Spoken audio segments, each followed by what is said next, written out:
Olu lusasazo lwendaba lusiza ngqo estudio 9 kwikomkhulu le-SABC e-Auckland Park eRhawutini naze ziphambili.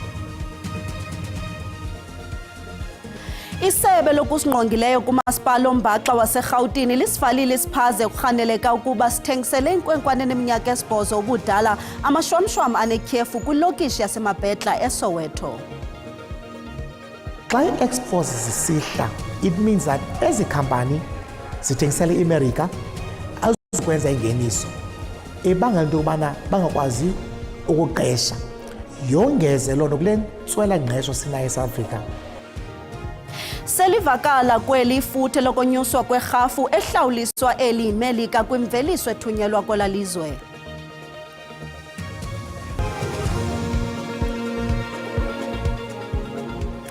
Sibulisele kuni nonke emakhaya ngoku masikhawuleze siniphakele kuvimbe esinilungiselele wona namhlanje. Isebe lokusingqongileyo kumasipala ombaxa waseRhawutini silivalile isiphaze kurhaneleka ukuba sithengisele inkwenkwane neminyaka esi-8 ubudala amashwamshwam anetyhefu kwilokishi yaseMabhetla eSoweto. Le nkwenkwana ilele ingandlebananye kwigumbi labagula kakhulu kwisibhedlele iChris Hani Baragwanath. Amapolisa athathe isampuli yepakethi yamashwamshwam engenanto ebetye kuyo lo mntwana. Usapho lwenkwenkwana luxelela abahloli bezokusingqongileyo ukuba ebethenge la mashwamshwam enziwe ngombona nesiselo esiphaza shop kuLwesihlanu eveke ephelileyo waze watya nabantakwabo abathathu akufika ekhaya. Uqale ukubuyisa ngasentla isentsha emini ngomgqibelo ekhala ngesisu sekunzima nokuhamba. Ubalekiselwe ekliniki yaseShawelo ze wadluliselwa kwisibhedlele iChris Hani Baragwanath. Abanye abantakwabo abathathu ababonisa ngazi impawu zokugula babhilwabhilwa nje njengenyathelo lokuthintela unongekihle baze bakhululwa. Abasemagunyeni basalindele iziphumo zohlolo lwenzululwazi kule sampula.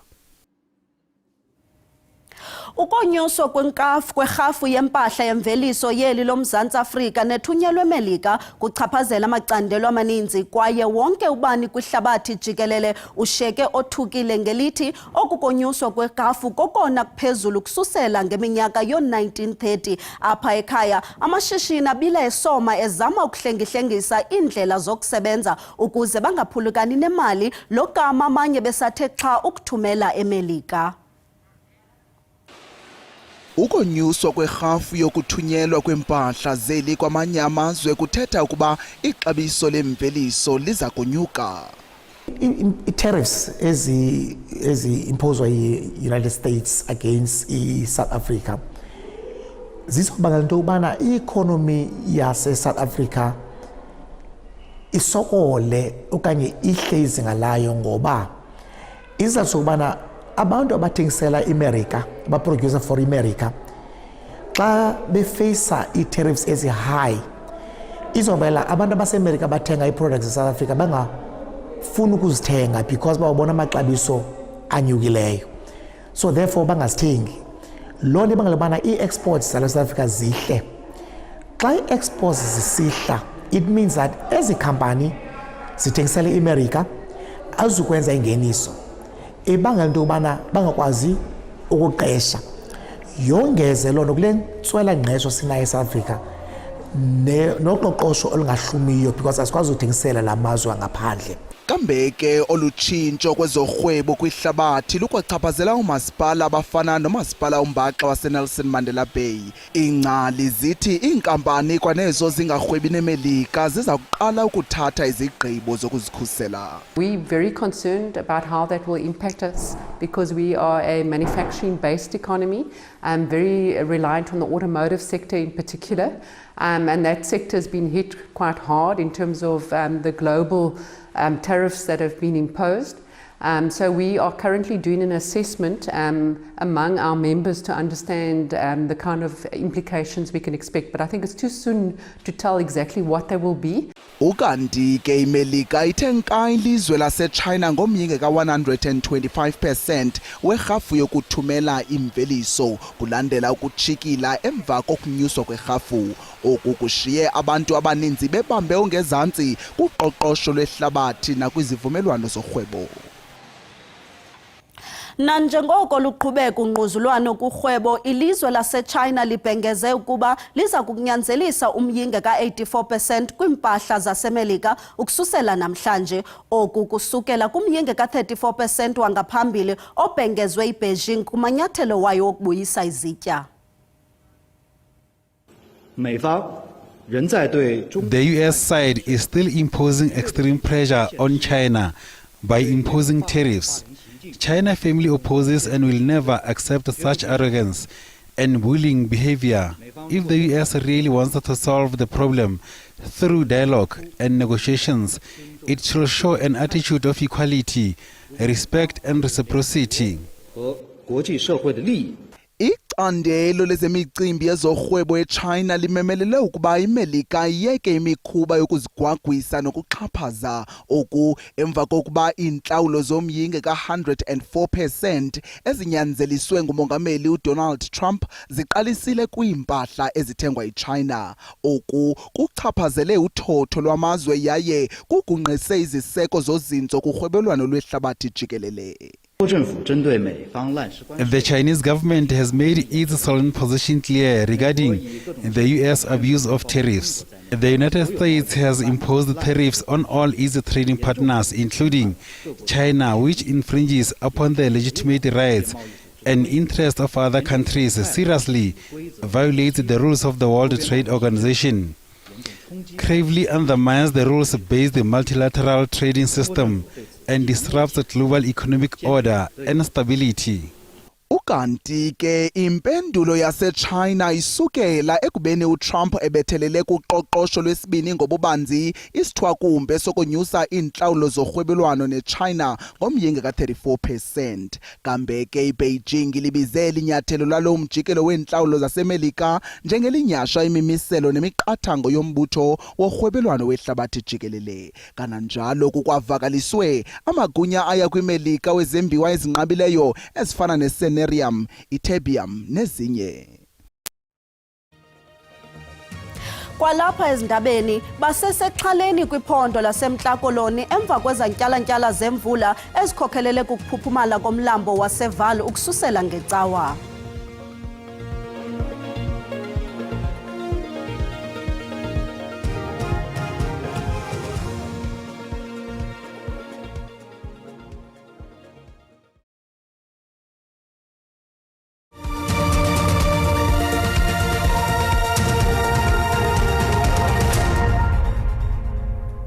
Sinamkele kwakhona kwindaba zelijelo uyakwazi ukubukela kwakhona ezindaba kwijelo leYouTube uthi SABC indaba zesiXhosa ukanti xa ubukele sicela ucofe ulive ze uba ukamcofi usubscribe sibongoza wenze njalo kwinqaku lethu lokuqala sithe. Isebe lokusingqongileyo kumasipala oMbaxa waseRhawutini lisifalile isiphaze kurhaneleka ukuba sithengisele inkwenkwane neminyaka esibhozo obudala amashwamshwam anetyhefu kwilokishi yaseMapetla eSoweto. Le nkwenkwana ilele ingandletyananye kwigumbi labagula kakhulu kwisibhedlele iChris Hani Baragwanath. Abafundi abaxhamla kwingxowa-mali yabafundi kumaziko emfundo ephakamileyo i-NSFAS bashiyeke bekhathazekile emva kokuba le ngxowa-mali ingahlawulanga kwiindawo zabo zokuhlala ukususela kunyaka ophelileyo. Kungokunje umbutho kazwelonke wendawo zokuhlala zabafundi i-NASAT utyhola ngelithi khange uhlawulwe susela unyaka ophelileyo. Abanye abafundi bangashiyeka bengenazindawo zokufihla intloko emva kwemini ngomso. Oku nanjengoko umbutho wabanini bendawo zokuhlala zabafundi utyhola ngelithi khange ufumane imali kwingxowa-mali ehlawulela abafundi kumaziko emfundo ephakamileyo i-NSFAS yalo nyaka mali ka-2025. Lo mbutho woleka ngelithi amanye amalunga lo mbutho asatyalwa amawakawaka eerandi yentlawulo yonyaka ophelileyo, ukanti abanye abafundi abayihlawulelwanga nemali yokufunda kumaziko omfundo kulo nyaka mali. Kungokunje abafundi bathi banoloyiko nanjengoko bengagxothwa nanini na kwindawo abahlala kuzo. Where we stay in our accommodation, they are even threatening to chase us since the NSFAS have been paid for this 3-4 months. So and now we are writing exams. We are now affected in our exams. We can't read properly because sometimes they switch off Wi-Fi. To the owners, they need their money. So sometimes the Wi-Fi is not working. In that point, I can't finish my assignment and my homework that the lectures keep provide to us. So that leads to a frustration.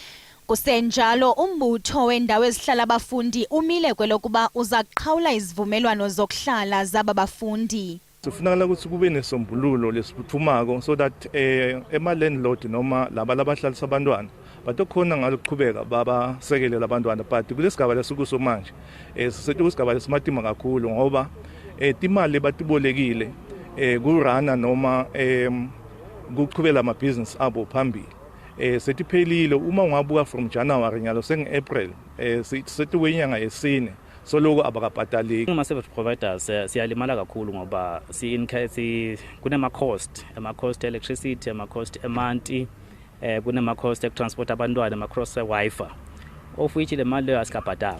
Ngelixa abafundi bejongene nale mingeni, usekela mphathiswa wemfundo ephakamileyo uthi unethemba kwibhodi entsha ye-NSFAS ukuba iza kwenza umsebenzi ofanelekileyo. Lo mbutho abafundi bendawo ezihlala abafundi ubunike i-NSFAS de ibe lusuku lwayizolo ukuba ihlawule imali yabo kwaye uthe ukuba ayihlawulanga i-NSFAS lo mbutho uza kwenza isibhengezo ngekamva lendawo zokuhlala zabafundi ngomso.